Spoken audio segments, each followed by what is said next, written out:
Kate Mulafalcia. Welcome to Irish Granny Tarot. It's time for our Saturday book, and we are finally on the last book in the Convoluted Universe series, book 5. This is video 1. 5 books in this series. Not the last Dolores canon book that we're going to cover, but the last book in this series. And if you haven't watched my videos on books 1 through 4, they're in the playlist under Dolores canon books, and you can start with number 1 and work your way through. And they do build on each other. She explains her techniques a little bit towards the beginning, and as she likes to tell us that during these hypnotherapy sessions, she does past life regression hypnosis, and she developed her own technique. This is for anyone who's not familiar. And her books, this series of her books, describes what she learned in these sessions from the people under hypnosis, and a lot of the information builds on other information from previous sessions or elaborates. And the interesting thing about it is that a lot of the time there's a thread of communication about a specific topic that develops over time, but it comes from a group of sessions that happened independently, often in different countries, and usually even in different decades. So she'd learn a little bit about something in the 80s in Kansas, a little bit more about it in the 90s in Europe, and then even more about it 10 years later in Asia. And these people did not know each other. A lot of it is pre-internet. And it's very interesting to see the consistency and the connection in these sessions. So let's go ahead and get started here. And it's kind of sad because this was published in 2014. Her daughter, Julia, who has been on this channel, graciously came and spoke with us. It was assembled by Julia because it was in the process of being put together when Dolores Cannon died in 2014.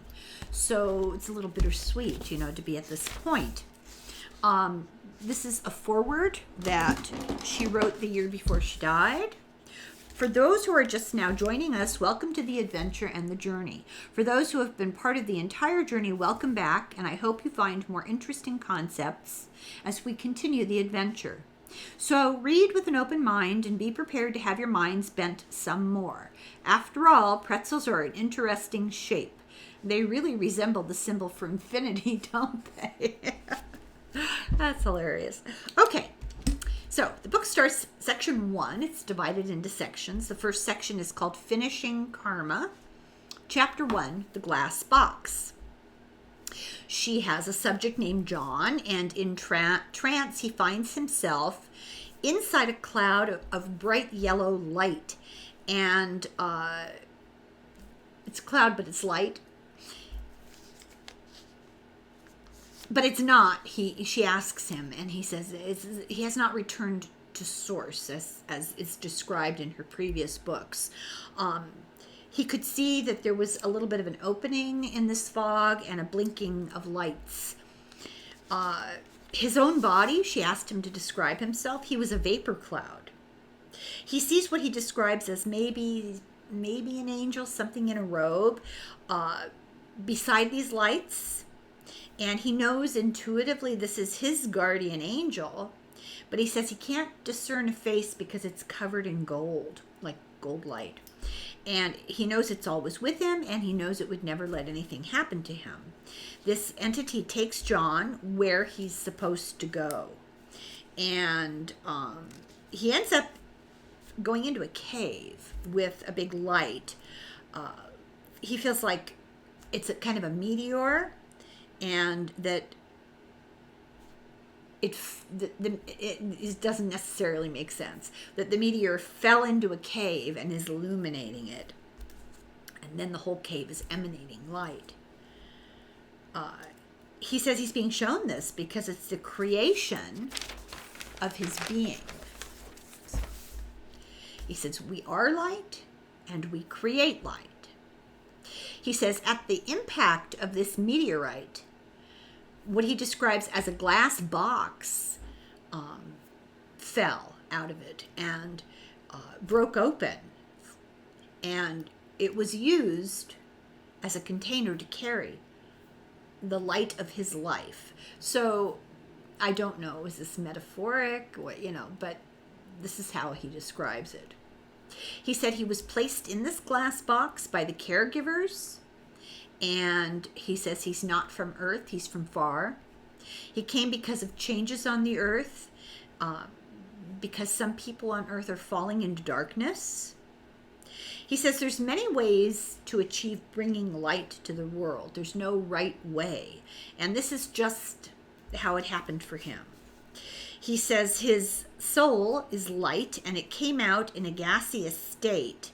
And he says that the sort of the tragedy of coming and bringing your light to share on the planet Earth for people, the tragedy behind that is that doing that, you forget who you really are.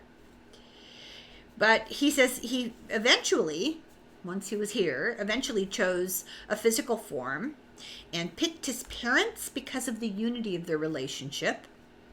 And this is actually his first time on Earth. He has no past life connections on Earth with those parents.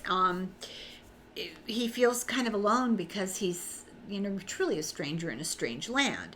And he knows he doesn't want to be here. So he did technical work elsewhere. He barely can describe it. A lot of the conversations in this book are less clear than the conversations in some of the other books.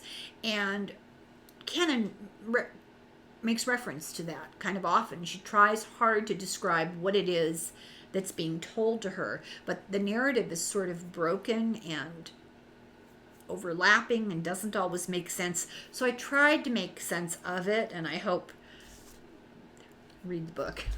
Okay. So he worked on putting chips together in another world.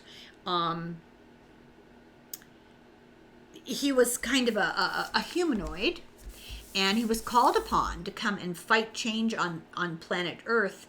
It was his choice. He could have rejected it, but he wanted to help. His body was on a ship like a suit. He went on the ship to come here. Now we begin the chapter with him emerging in a glass box as an entity of light, but now he's talking about his body being in a ship, and his body is like a suit, and just continues the work that he knows that he's always been doing, but now he has to take that work into the suit of a human body and do it on Earth. He says it's complicated because part of him stays doing what he was doing and part of him comes here, but there's no breaking apart or separating of the soul. And he actually does say, don't worry your pretty little head about it. You're human and your brain can't comprehend this. He says it's like being the facets of a diamond. You're all part of a whole, and you're all completely connected, not separated, but your orientation is different and you're involved in different lives. He was told on another planet or another world that we needed help. He sends out thoughts, and this being that told him this and helped to create John. And John is not aware until he's not in this hypnotic thing. John's not aware of all this. He's not aware he's this being who's come to help. He's not aware that he came in a glass box as a being of light. He remembers none of it. And he says to Canon, you forget once you get to Earth. On the other universe, my soul is going on, and there's no karma involved in this because this is special. I'm a volunteer, and I'm a volunteer in such a way that I don't get trapped by karma.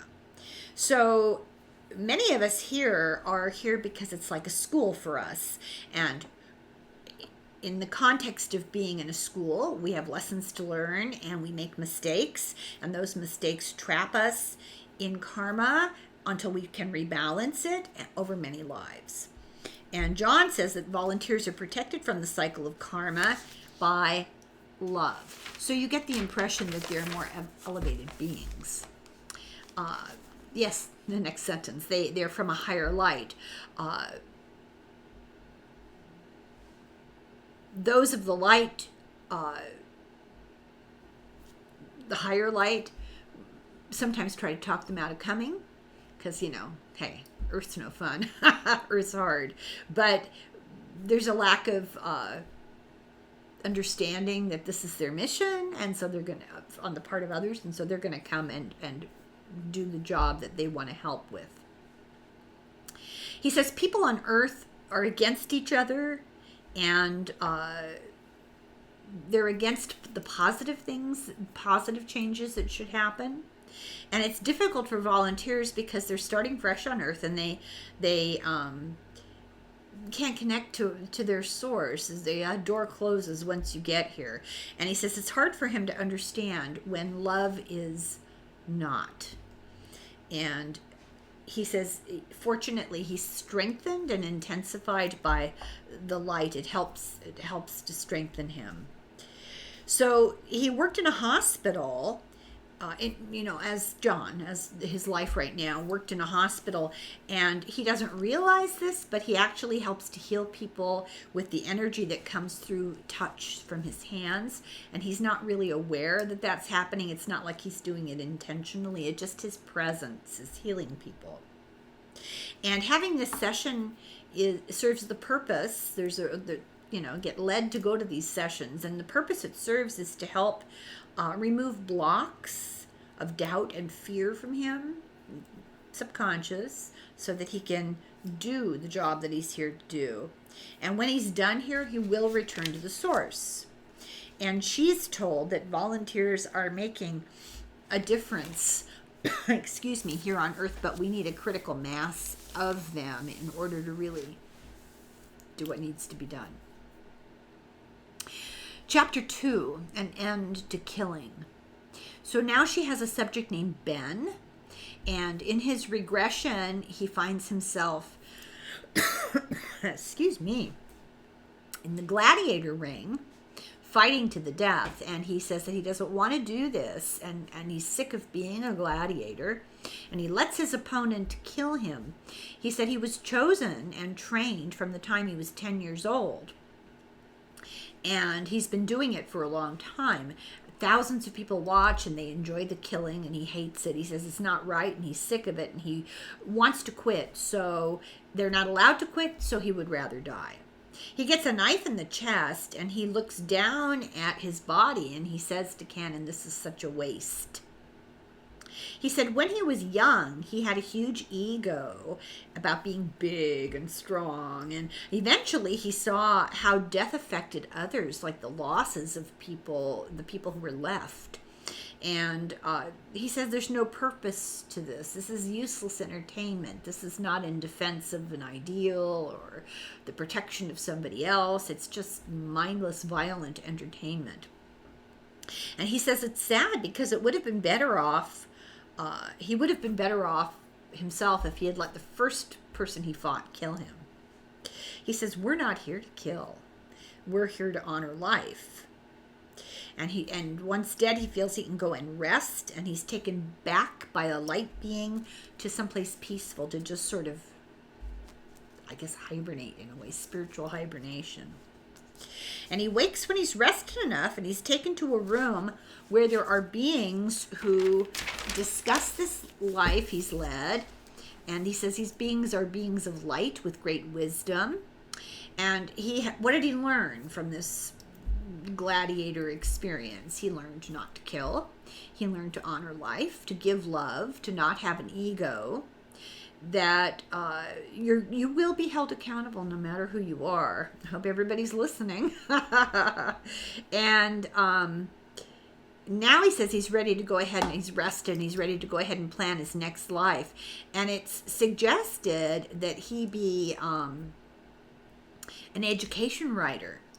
And he thought, oh, well, this would be a peaceful life of teaching through writing and get into deeper thoughts and teaching a path of peace. And that's what he ended up doing in England with a quill. So this is not even the life he's leading now. This is another past life.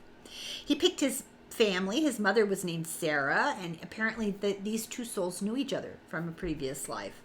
So he's moved forward by canon in time to the day his book was published, and he got paid. His name was Stuart Malcolm, and he wrote a book called Keepers of Peace, and he lived in a town called Scotfield, and he wasn't married, and he's very happy now, but he makes it clear, look, this is a small place. This was not a great international success. This is a very long time ago. This book was published by a local publisher and was sold in a small store in my town. I was reading by candlelight, and he did readings at the store of his own poetry, and told stories for people. So he was kind of the local storyteller. He got married in 1792, so it was a while ago, and he had a son, and he died of old age in his bed of natural causes, and he said it was a very peaceful life. He learned to be peaceful, to not have fear and anger, to love others and to be kind, which is far more important than killing. It was a complete opposite of his previous life. He says when you kill, you have to return and reciprocate, which doesn't necessarily mean you have to come back and be killed, but you have to suffer something similar. And it's not necessarily even repaid by violence. He said several people that he killed as gladiators came back as readers of his books in the 1790s, and in that way they learned about peace and love from him. You could come back and be killed in a war, you could come back and be involved in a robbery and get killed, or you could come back and be the family of somebody who is a victim and suffer. It's just whatever way you choose to learn those emotions and that loss. People we encounter in our lives, we have connections with, and they may be brief, but we have connections with everyone that we connect with. I mean, everyone we meet up with. And not everything that happens to you can be redone. All the karma cannot be balanced in one life.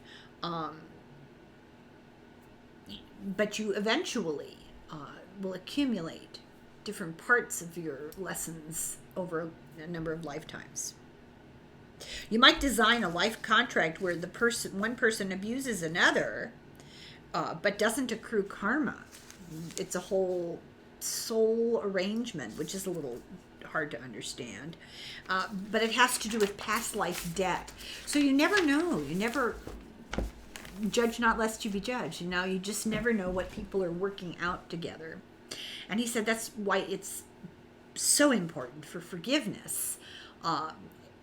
Hatred and friction wastes time, and the energy of it blocks light and love. He says there's nothing left of the books that he wrote. It was very popular. He was popular in his area, but it was a small audience, and it was a long time ago, and they're just gone. And it's hard to wrap your head around that, but then think about the famous Greek plays, and we think about them every day, right? And I don't remember which authors, but the great Greek playwrights, several of them only have a couple of plays that survived. And they were such paradigm shifts as far as being plays go, and yet very little of their writing survived. Okay, chapter 3, Resisting Being Born. So she has a subject named Brian who's in a trance. He finds himself in formless softness and ethereal realm. It feels, he says, like I'm moving down the birth canal. I'm a baby and I'm resisting being born because I know that it'll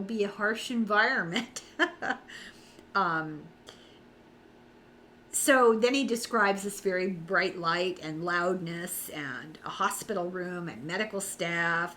And he says, I didn't want to leave my mother. He says, my mother is not dilating because I don't want to be there. So he was given instructions, he says, before he was born, that you have everything you need in this life coming up for your mission. And you might not get it all at the beginning, but you'll be given access to it as you go along. He says, I'm not sure I'll be up to the task. I wasn't before in my last life. I didn't get done what I had to get done. It was too much to deal with then, and he fears that he won't be able to deal again, and he'll die before he gets everything done. So he's really resisting being born.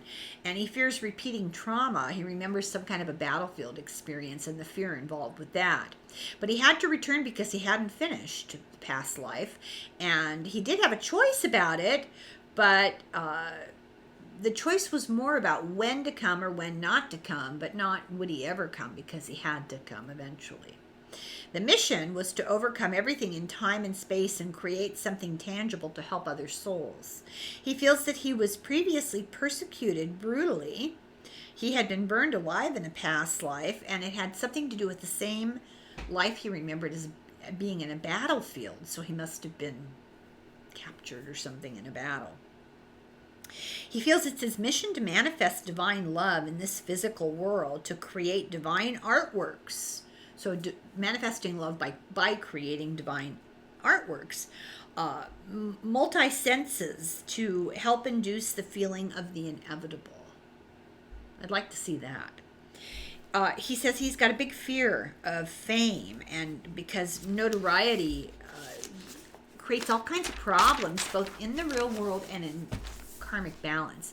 He says that he remembers having the name Raphael, and that he was attracted to many, many women, and he partied way too much, which actually led to his demise. He said he was a painter.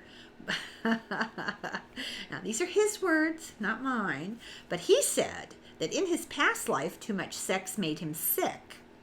And it wasn't because of the women. It was really, had nothing really to do with that. It had to do with the love of fame.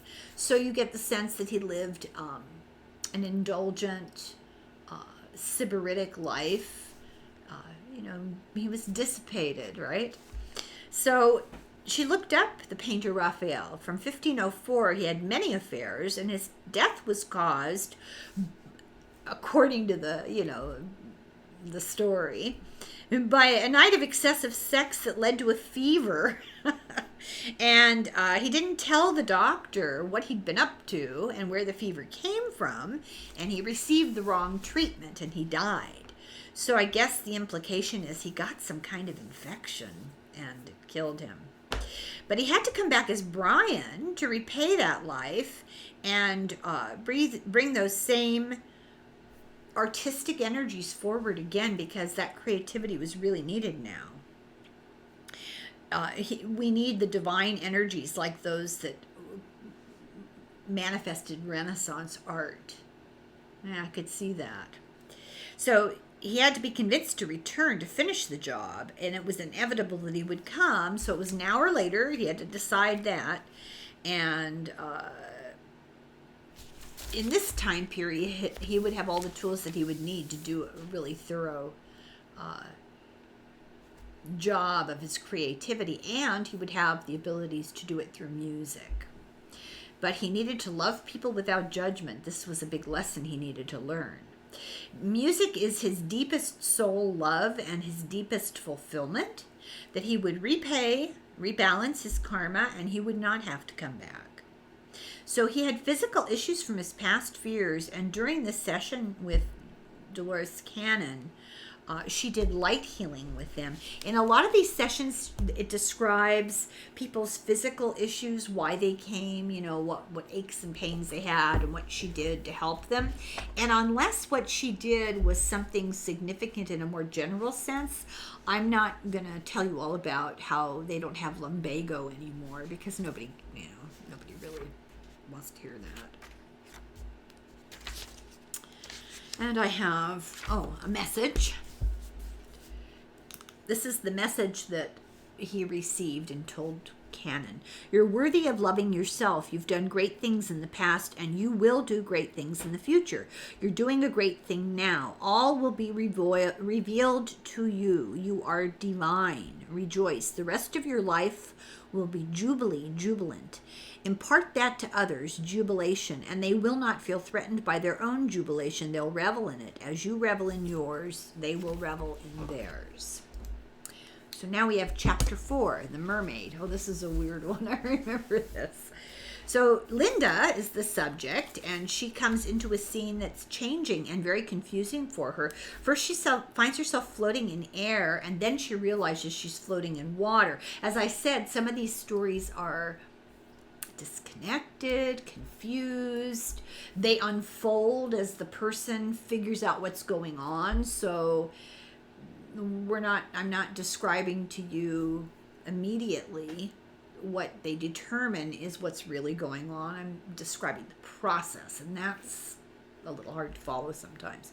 So she goes from not knowing where she is to being confused to changing scenes to floating in air and then floating in water, but she felt very safe under the turbulent surface. Then she realized she was in a sort of a red fluid, a gelatin. Then she's in the water again, with things moving around her, currents, vortices. She goes through a dark tube to a specific destination. Boy, I see a little theme developing here. And emerges into the ocean with beautiful patterns of light all over it. And she realizes that she's a mermaid. She says she feels beautiful, playful, curious about life above the water.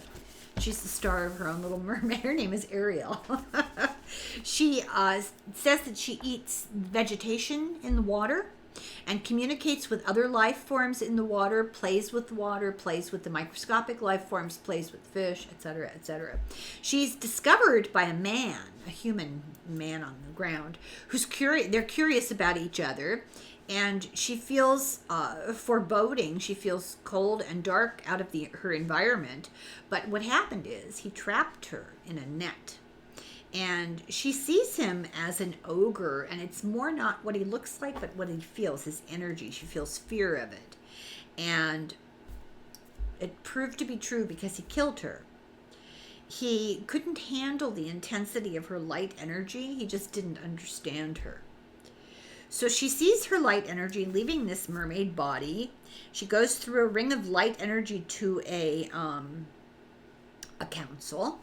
There's a group of luminescent humanoids in robes, and she's greeted with peace and support and love and recognition.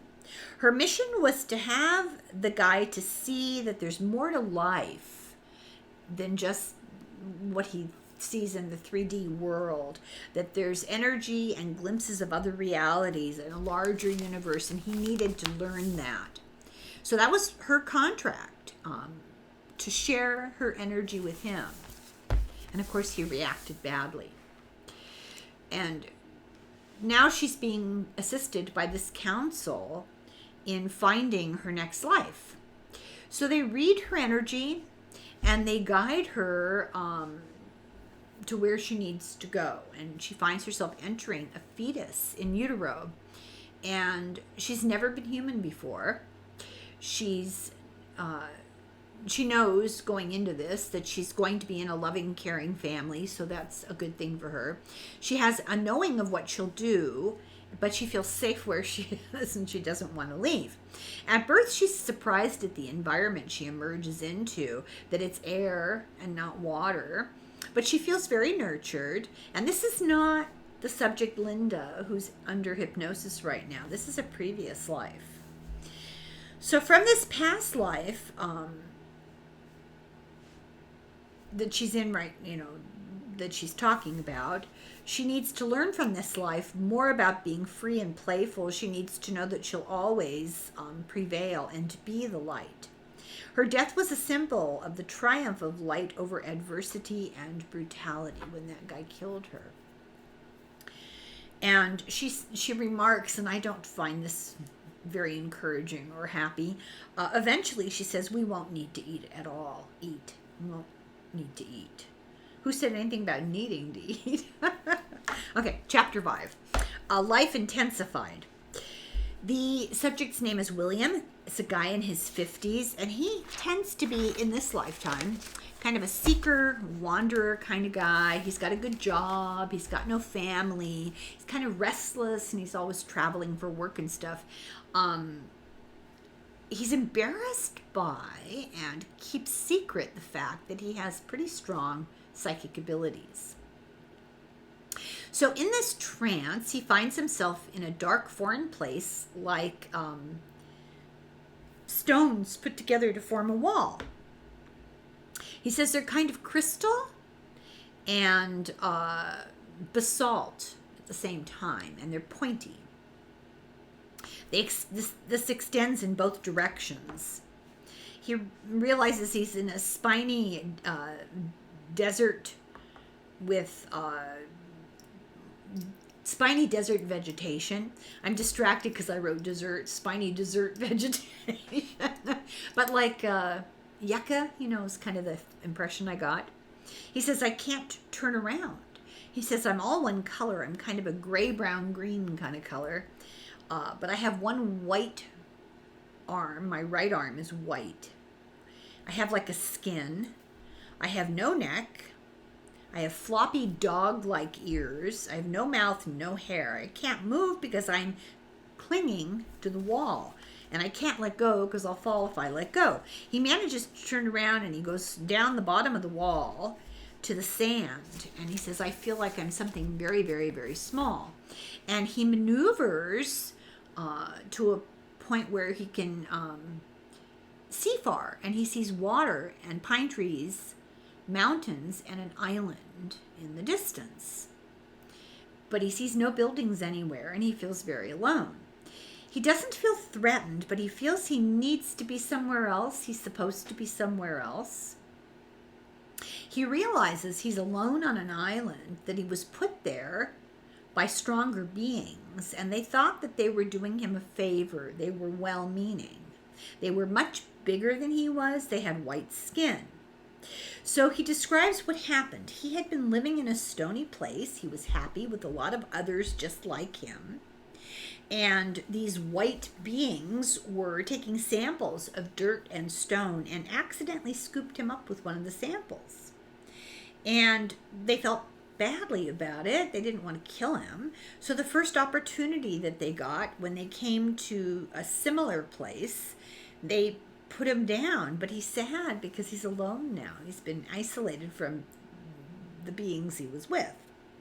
So he goes on to his last day. There's some sort of meteor that hits the ground, and it threw water everywhere, and this killed him. He looks down at his body, and he realizes, like he looked from above, looks down at his body because he's dead now, and he goes, I look like a salamander. He said, I was very peaceful. It was a very peaceful life. He goes, every life has a lesson, and his was to appreciate the care of others. Appreciate having others around, and then the fact that these people who accidentally took him cared enough about him to try to do the right thing. He needed to learn to accept change, and he needed to learn to trust. He gets guidance from light beings with wings, and they're made entirely out of strands of colored strands of light. They're showing him the beauty in everything and the fact that he had been very loved, and he goes on with them to plan his next life, which will be short. He is short with a round body and webbed feet. He was being advised by a friendly, kindly man with glasses and a sense of humor. He realized that he was being held in the palm of the hand of this large white guy. And he felt love from it. It reassured him, and it made him sure it was okay. It made sure with him that it was okay to go to this new assignment. So that's what he's going to look like, and he's being advised. So he was told that he was going to forget all that. He was going to forget his past lives. He was going to forget that he'd been given instructions. He was reassured that it would be difficult, but that he would have a group of other beings with him, that they knew each other, and that he would be okay. His job was to carry what's needed in the group so that they can back each other up. He doesn't know their main mission, because the problem is we always forget. He says the earth is hard, and he says I had what did he have? I can't read my writing. Oh, he had a choice. He didn't have, there's no coercion. You don't have to do any specific life, but you have to do something eventually. And he says there's lots of genetic distractions being on Earth. It's just unavoidable to be distracted and to not complete your mission you're supposed to be on. You can't prepare ahead of time for every variable. He says he needs to know that he's not alone. This is the lesson to be learned. To be compassionate to others. To not be so judgmental. Don't think that just because something is different and small and seems uncomplicated, that it's less evolved. Don't make that assumption. So soon he's going to be interacting with different species he's never seen before, but it will be an inner interaction, a subconscious, spiritual interaction. These are non-humanoid light beings, and some will be kind of amphibian-like. And that's why he had his former life as kind of a salamander. It was to get him ready for this next interaction. And much of this is going to occur on the subconscious. And they collect, before he moves on, they collect his DNA, because his line, his DNA, is going to end with him. He's had no children. And he's told that some experiencers will have memories of experiments done on them, samples taken, and they are taken either for genetic tests or, and we're talking ET experiencers now, or because the ETs are checking on the health of the people that they work with, and they have to periodically check and make sure things are going okay. But people usually have no memory of this, no awareness,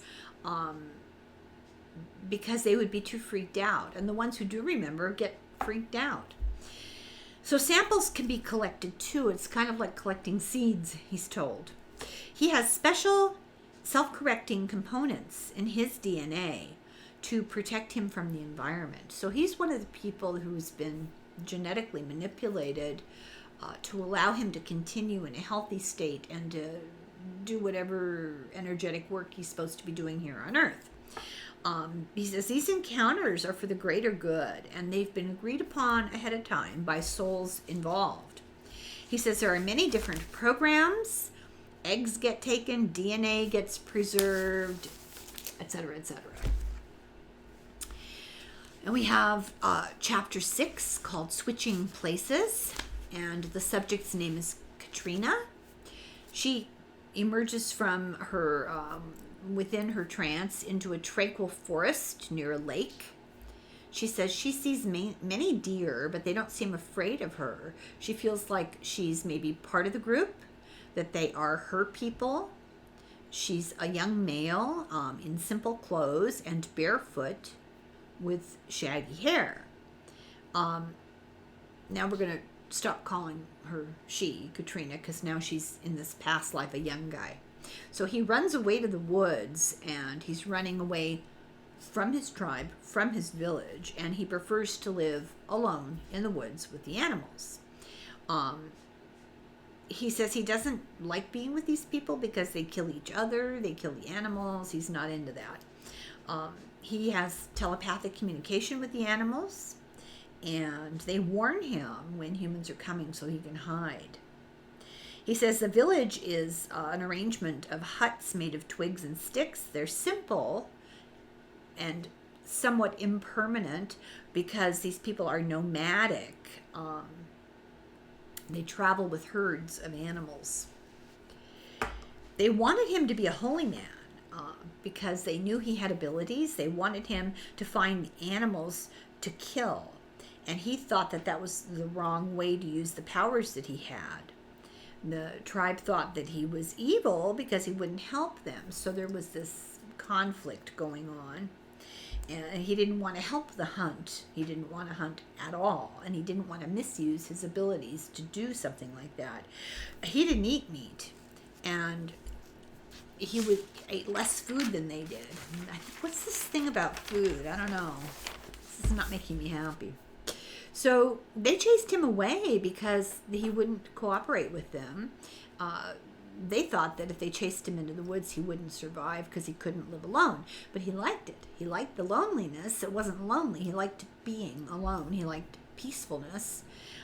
He said he watched what the squirrels ate, and he ate that too. He slept on pine needles, and he grew old fast because it was harsh living. It was hard. He saw other humans not of his village, and they too were violent, and he didn't have a good impression. He died in a few years from being evicted, chased away. Because of the harsh living conditions, he just decided this is no fun. So he decided to die, and he just laid down and died. But he was sad he couldn't be a role model for people for peace and cooperation, but they weren't ready. He finds himself floating up to pink clouds to rest, but eventually he sees a light. Then he sees what's described. He describes this to Dolores Cannon, and she says this sounded to her like the Last Supper. But she looks at everything through the lens of Christianity, so you know. But she says he describes 9 men sitting at a table in robes, all facing in the same direction. And these were the elders who would help him. And they told him, don't give up. So he's agreed, reluctantly, in this life to return to Earth and try again with people. But he says it's hard to find like-minded people. He just is told that he would just live a good life and hope that the energy spreads. But many times, he says, babies are thrown away because they can't be fed.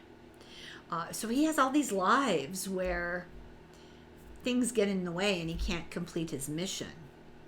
He dies young from a disease and just can't, he's frustrated because he's never able to accomplish what he's sent to accomplish. But he's trying to stick it out. He hopes to live longer. He says he can come into a body when it's an adult to help by taking the place of the other soul when the soul is afraid to die. And he finishes off their life for them. And this is subconscious. He says we do make exit plans for, the end of our lives. We make those before we are born, ahead of time. How to die, when to die. And he said a lot of it depends on the karma that you bring with you. And then it also depends on past lives, on new experiences, past deaths. And time can change all of it. And the timing of it can change because of what time unfolding in your present life. The exit plan still exists, but maybe in a different point. But the circumstances don't change. I thought that was interesting. He says if it's too much of a burden, another soul will step in to help. So if you've bitten off more than you can chew, this is all happening on a subconscious level. Your soul recognizes and some other soul helps. Switch places for a short time, but they have to stick around and observe to learn for the next life. So they don't just bail out and take off, go on vacation. They have to stick around, but they don't have to experience themselves. Some other soul takes on the experience. But they do learn from the experience. It's really weird. He explains why dying sometimes, the dying people sometimes seem to have a personality change. That's why, because they've had a personality change, a soul change. He says that he became Katrina next to be able to be in a stable family. he said he'd had the ability to see souls of people from the past, and he was tempted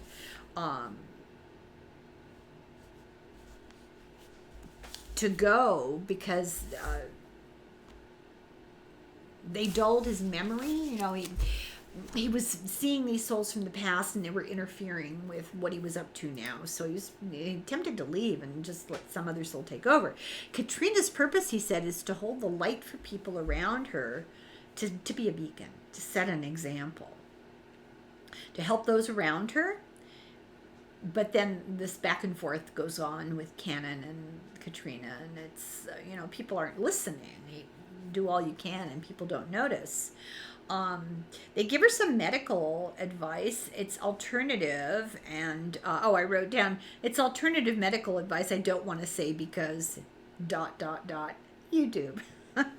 So Katrina wanted an explanation for a 1991 event. She had this weird experience where she woke up to something on her chest and she couldn't breathe.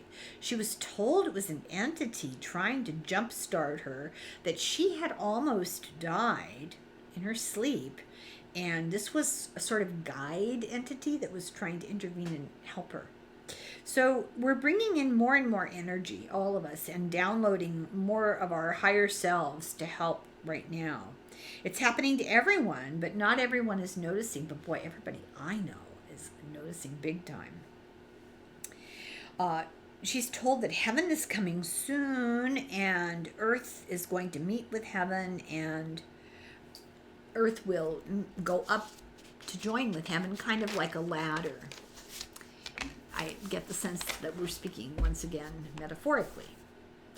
That the energy and the vibrations of everybody and everything and the environment and the energy in our DNA, they are all increasing, getting higher.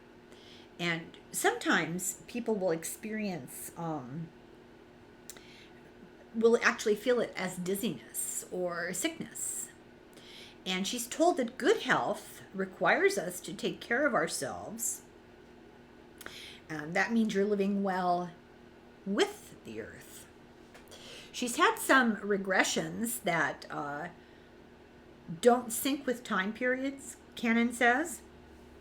She thinks they may be parallel or alternative realities, or souls doing lives simultaneously. Some of these stories in this book get really confused because we're talking parallel soul lives and stuff. It's weird.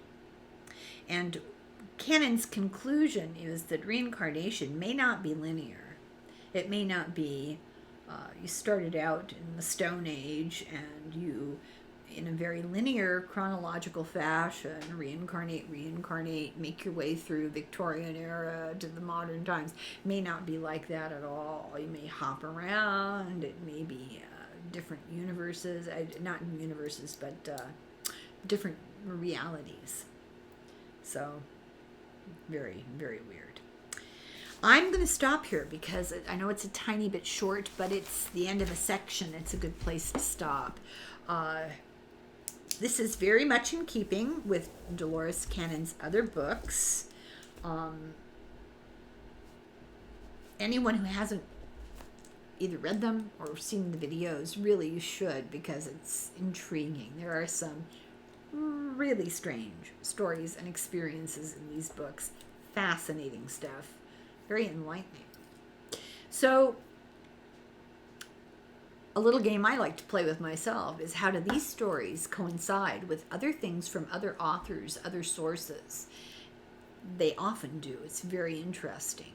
And you know, you have to keep in mind, like, take it with a block of salt, because Dolores Cannon was very much affected by her Christian upbringing and a conservative social environment.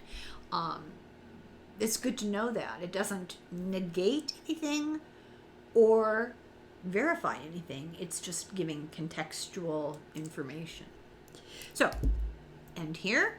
Thank you for watching, and I'll be back very soon with video number 2. Song of Oil.